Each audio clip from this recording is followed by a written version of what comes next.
Boa noite, amigos, tudo bem? Vamos continuar então com o nosso projeto de estudo sobre o livro de Shemot, tratando capítulo a capítulo. Nós vamos dar hoje entrada no capítulo 2. No capítulo 2, como ele é um pouco mais longo, né? E eu quero também centralizar agora apenas nos eventos que envolvem o nascimento de Moshe Rabbeinu, trazer algumas explicações sobre alguns significados que o Midrash que os Midrashins tentam nos ensinar, né? Então, não vou falar do capítulo 2 inteiro. Capítulo 2 talvez eu vá dividir em 2 ou 3 vídeos, tá? Mais para frente vocês vão entender o porquê. Para quem pegou o livro, o vídeo 1, primeiro vídeo, já houve uma pequena introdução sobre Moshe Rabbeinu. Agora vamos falar um pouco como a Torá narra os eventos que trazem o nascimento de Moshe Rabbeinu. O capítulo 2 já começa falando assim, que o homem da casa de Levi se casou com a filha de Levi. Esse homem da casa de Levi era Amram, filho de Kehat, né? E se casou com Yoheved, que era filha de Levi, portanto, sua tia. Logicamente, a Torá proíbe esse tipo de relação, mas estamos falando em eventos anteriores a Matan Torá. Assim como também a Torá proíbe o casamento de um irmão, quando que um homem se casa com duas irmãs, né?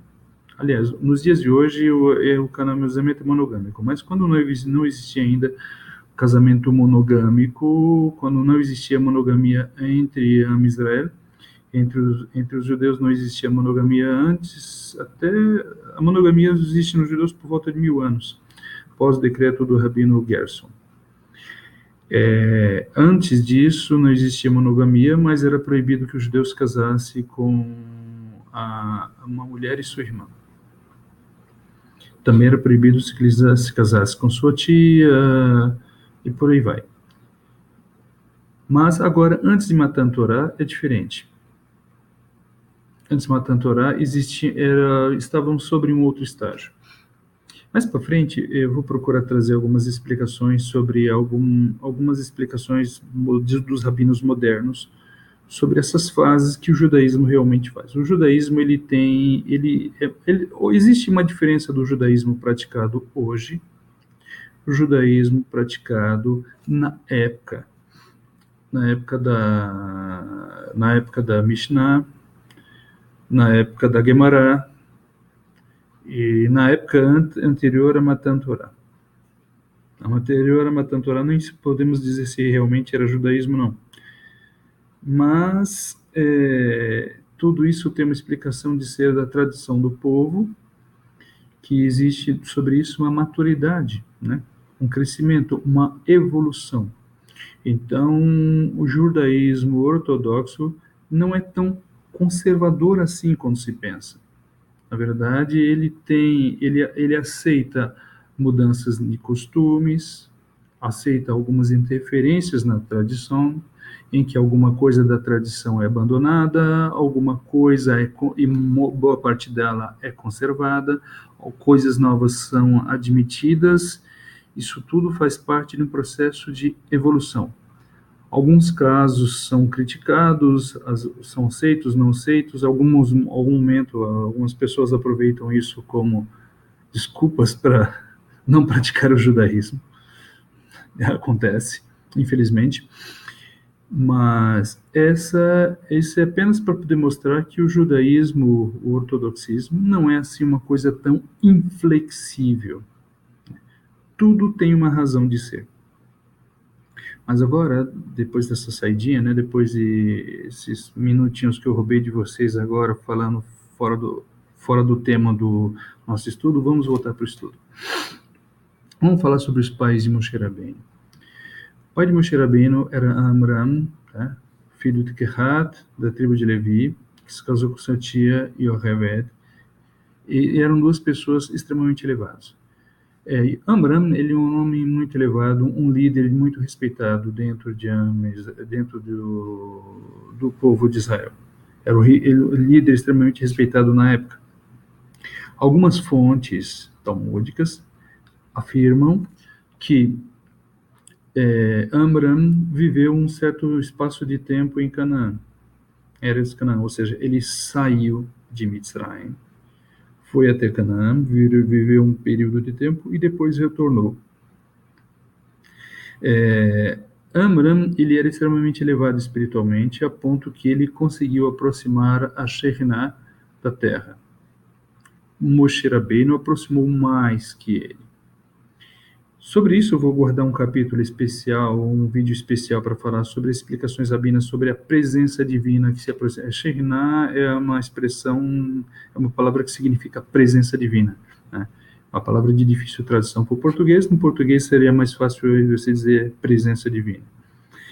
Então, o que acontece? A presença divina foi aproximada da Terra até o sétimo céu. Mais para frente, como eu falei, eu vou fazer um vídeo especial procurando explicar sobre isso. Como também pretendo fazer um vídeo especial explicando também o que é Midrash, porque algumas pessoas me perguntaram hoje a respeito disso. Por enquanto, eu vou ficar na série que a gente explica o livro de Shemot, que a gente faz um estudo sobre o livro de Shemot. Então, voltando novamente sobre a explicação do valor espiritual de Amram, seu nome significava aparentado do alto. E o nome Yorevedet significa esplendor divino. No caso, também elevados, eles tiveram a sua primeira filha, que foi Miriam. Lá no capítulo 6 é explicado sobre os filhos de Amram, que começa narrando sobre o nascimento de Arão e depois Moshe, e não cita Miriam, embora Miriam era a filha mais velha do casal. Foi o primeiro fruto do casal. No caso, quando vem a gestação de Moshe Rabbeinu, casos estranhos aconteciam. Como estou falando, durante a gestação de Moshe Rabbeinu, Miriam e Amram tinham sonhos visionários. Eles tinham sonhos visionários falando sobre a importância que seria Moshe Rabbeinu para o futuro de Egito, de Mitzrayim, e o futuro de Am Israel, o povo de Israel. Então, essas coisas significam o seguinte, que seriam indícios que perfeitamente podem ocorrer nos sonhos, porque assumem um significado simbólico, o qual o homem ele seria capaz de ver a si próprio cortando as amarras ou fugindo de sua prisão. Então, ou seja, o que o Midrash quer dizer agora com esses sonhos visionários de Miriam e Amram é sobre a consciência, o despertar do homem, do oprimido, sobre o potencial de liberdade. Tipo assim, ele está ali, ele precisa da liberdade, ele agora deseja a liberdade, ele confia, acredita que vai ter a liberdade, só não sabe como, mas ele sabe que vai ter. E isso é o ponto que, quando você começa a acreditar que é possível alguma coisa acontecer, é porque já começou o ponto de maturação. Ponto de maturação maior ainda, que mostra um exercício, uma preparação fundamental para o desenvolvimento de assuntos espirituais, né? Fala sobre a atitude que teve Yocheved no nascimento de Moshe Rabbeinu. Segundo o Midrash, o dia que nasceu Moshe Rabbeinu, a casa ficou totalmente iluminada e ele pôde andar normalmente com os dois passos, não um processo de engateamento, onde ele pôde andar e falar no mesmo dia. Acontece que Moshe Rabbeinu estava o evento do seu nascimento, segundo a narrativa da Torá, já era no auge da perseguição dos meninos hebreus. Quando o faraó deu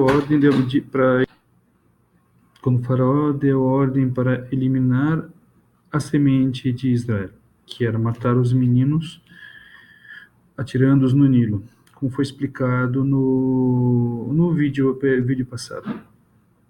Bom, pois bem, o Midrash traz uma outra narrativa sobre a necessidade a necessidade de Yocheved de ter feito aquela cesta que narra a Torá, que ela fez uma cesta de junco e untou com piche e betume para que ficasse um lado impermeável e pudesse servir como se fosse um pequeno barquinho, onde colocou o menino e confiou que a presença divina guiasse com segurança.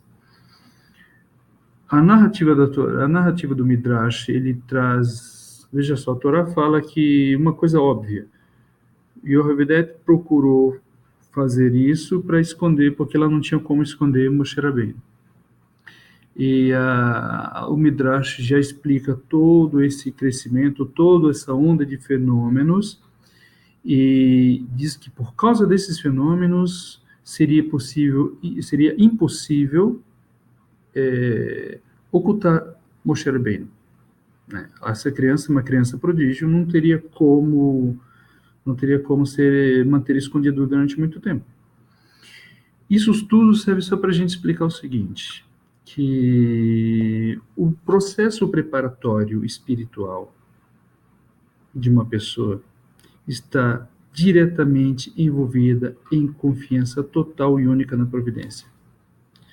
Quando a gente tem o chamado bitachon, a palavra hebraica mais apropriada para confiança total é chamada bitachon. Isso é uma coisa acima da fé. Fé é você acreditar. Você acredita. Você tem fé em Deus, você acredita em Deus. Você tem confiança em Deus, é diferente.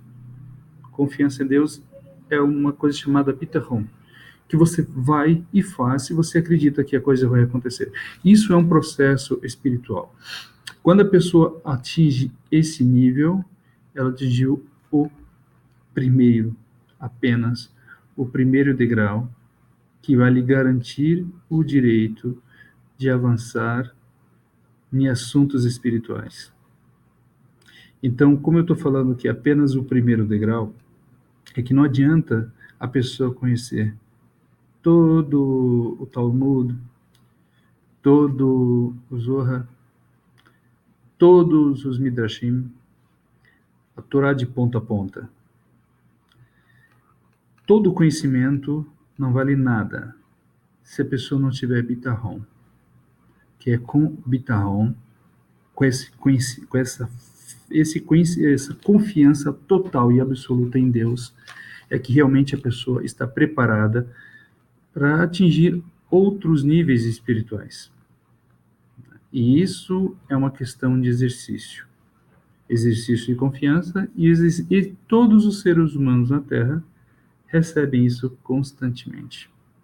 Falta a nós apenas treinarmos essa confiança total e absoluta. Como eu vou repetir, acreditar em Deus é ter fé.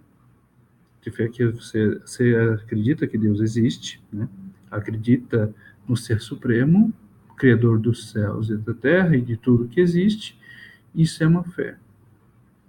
Confiar totalmente nele é bitachon. Conforme o tamanho da sua confiança, vai ser o tamanho da sua preparação para os degraus espirituais.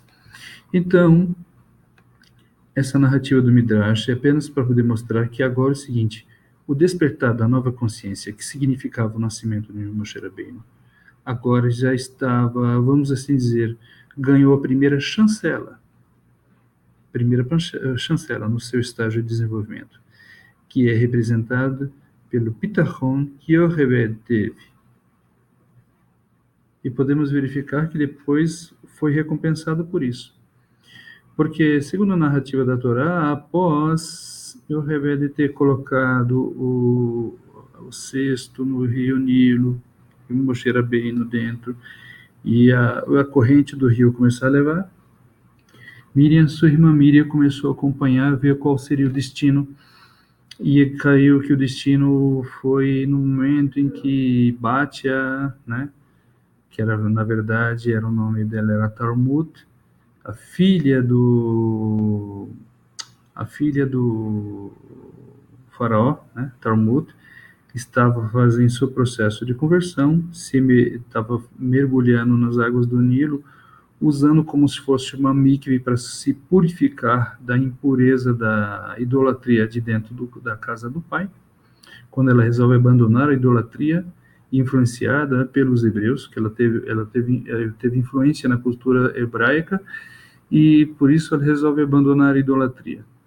E como prêmio, agora Batia, que significa filha de Yah, filha de Deus, ela se tornou a mãe adotiva de Moshe Rabbeinu.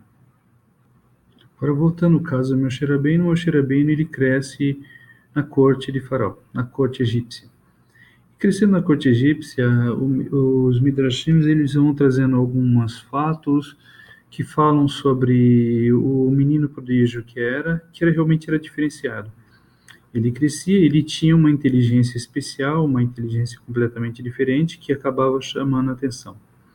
Bilam, né, que era um conselheiro de Faraó, ele vivia na corte e já havia observado e identificado que Moshe Rabbeinu ele era fora do normal. Sendo Moshe Rabbeinu fora do normal, é claro que alguma coisa rodava de perigo.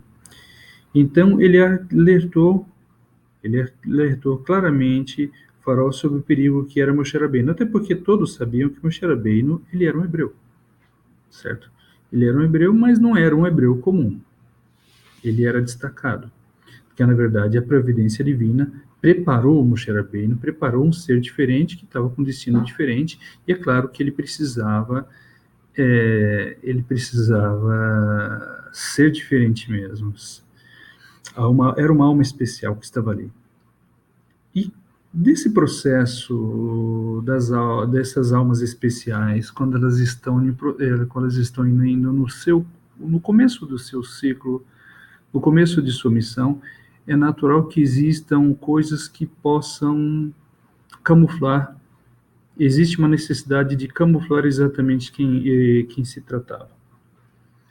Conta-se uma história que é o seguinte, que o Bilam, tentando convencer a Faraó do perigo que era Moshe Rabbeinu, que acabou colocando o seguinte, acabou colocando a coroa, né, do Faraó perto para ver se Moshe Rabbeinu pegava a coroa, né, ainda quando era um menino pequeno.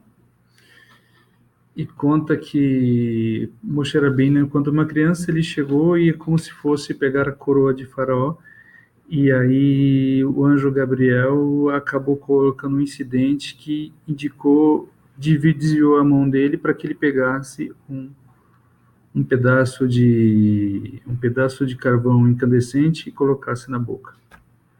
Isso para explicar no futuro o defeito da fala ou a gagueira de Moshe Rabbeinu. Na verdade é o seguinte, o Midrash traz outras narrativas de outros exemplos ainda de Moshe Rabbeinu, ainda quando já um menino pré-adolescente e adolescente, e que conseguia destaque nos estudos, causando normalmente, lógico, a inveja dos seus colegas de sala, seus colegas egípcios. E, como sempre, também o Midrash sempre traz a explicação que o anjo Gabriel chegava lá e como fez Moshe Rabbeinu sofrer alguma coisa para que depois as pessoas pensassem, não há nada de especial, e não existe nada de especial nessa pessoa, muito pelo contrário, talvez ele seja até um sujeito, vamos assim dizer, limitado, né? Estamos sendo enganados, talvez seja uma pessoa que tenha uma certa limitação. E com isso foi fazendo com que Moshe Rabbeinu ele cresceu realmente em destaque e foi camuflado esse destaque. Às vezes era notório, às vezes era desmentido, né? Mas um detalhe fundamental, ele nunca esqueceu a sua origem e nunca deixou de se comprometer com seu povo. Por mais para frente vem no próximo vídeo que vamos fazer, quando Moshe Rabbeinu já um homem, já um homem maduro, adulto, resolve andar e ver o que acontecia no meio do seu povo. Mas isso é assunto para outro vídeo. Se vocês gostaram desse vídeo, eu peço, por favor, que vocês, agora estão no canal aqui do YouTube, vocês deem um link, por favor. Quem gostou do vídeo, dê o seu positivo no link e compartilhe com os seus amigos, os seus colegas, pessoas que têm interesse em estudar a Torá, né, para que a gente venha ajudar esse canal, ajudar esse projeto, tá? Então, esse é o segundo vídeo, tá? E eu conto com o apoio de vocês. Por favor, deixem suas críticas, críticas positivas, do que precisa ser melhorado. Estamos agora no começo, né, nos primeiros vídeos, eu tenho poucos recursos de informática, no momento poucos recursos de material para poder fazer vídeos com melhores qualidades, mas é questão de tempo, a gente chega lá, tá ok?